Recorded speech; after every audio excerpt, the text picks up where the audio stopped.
രാജ്ഭവനിലെ കാവിക്കൊടി ഏന്തിയ ഭാരതാംബ ചിത്രത്തിൽ സർക്കാരും ഗവർണറും തമ്മിൽ വിവാദം മുറുകുമ്പോൾ ദേശസ്നേഹത്തിന്റെ അടയാളപ്പെടുത്തലുമായി ത്രിവർണ പതാക ഏന്തിയ ഭാരതാംബയുടെ ദാരുശില്പം കാസർഗോഡ് കാണാം.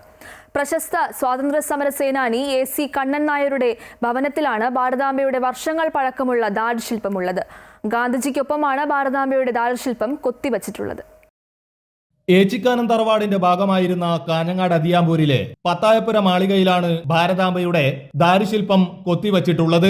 ത്രിവർണ പതാകയേന്തി കയ്യിൽ പുസ്തകവുമായി നിൽക്കുന്ന ഭാരതാംബയുടെ രൂപമാണ് ഇവിടെ കാണാൻ സാധിക്കുന്നത്. ഗാന്ധിജിയുടെയും സർദാർ വല്ലഭായ് പട്ടേലിന്റെയും രൂപങ്ങൾ കൊത്തിവെച്ച പത്തായപ്പുരക്കകത്ത് മരപ്പടികൾ കയറി മുകളിലോട്ട് നോക്കിയാൽ ത്രിവർണ പതാകയേന്തിയ ഭാരതാംബ രൂപം നമുക്ക് കാണാം. ചരിത്ര പ്രാധാന്യം വ്യക്തമാക്കുന്നതാണ് ഇവിടെ കാണുന്ന ദാരുശില്പങ്ങൾ. രാജ്ഭവൻ കേന്ദ്രീകരിച്ചുള്ള രാഷ്ട്രീയ വിവാദങ്ങൾ മുറുകവെ ഭാരതാംബ സങ്കല്പത്തിന്റെ ചരിത്ര പശ്ചാത്തലത്തെക്കുറിച്ച് പ്രശസ്ത ചരിത്രകാരൻ ഡോക്ടർ C. ബാലൻ പ്രതികരിച്ചു. ഒരു കൈയിൽ ത്രിവർണ പതാകയും മറുകൈയിൽ ഒരു പുസ്തകവും തലയ്ക്ക് ചുറ്റും പ്രഭാവനയുമുള്ള ഇന്ത്യയുടെ ഭൂപടത്തിന്റെ പശ്ചാത്തലത്തിലുള്ള ചിത്രമാണ് ഇവിടെ കുത്തിവച്ചിരിക്കുന്നത്. എല്ലാവരും അംഗീകരിച്ച ഒരു ഭാരതാംബയുടെ ചിത്രം നമുക്ക് ഇന്ന് ഇന്ത്യയിൽ ലഭ്യമല്ല, ഇന്ത്യയിൽ ഇല്ല എന്ന് വേണമെങ്കിൽ പറയാം.